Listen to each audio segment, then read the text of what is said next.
This video is based on the 12 principles of animation as described by Frank Thomas and Ollie Johnston. So the next principle is called solid drawing. This principle is about making sure that forms feel like they are in three-dimensional space with volume, weight, and balance. One thing that makes animating a lot easier is being able to draw a figure from all angles.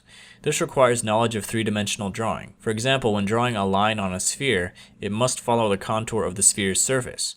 A straight line instantly makes the circle look flat. When drawing cubes, avoid making parallel lines. Lines should be bent towards the vanishing point, otherwise it will look like a flat symbol or a logo.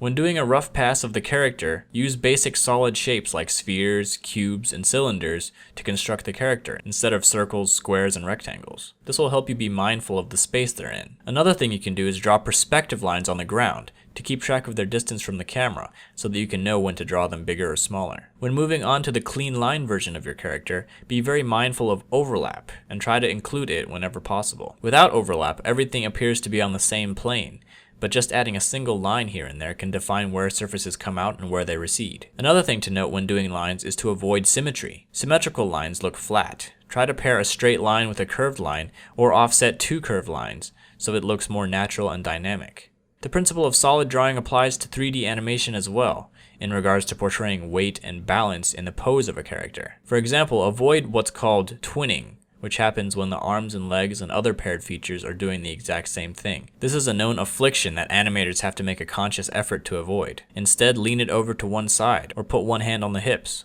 or give it a slouch, or do something to show that it has weight and has to keep its balance in a 3D environment. So that's all I've got for solid drawing. The last and final principle is called appeal.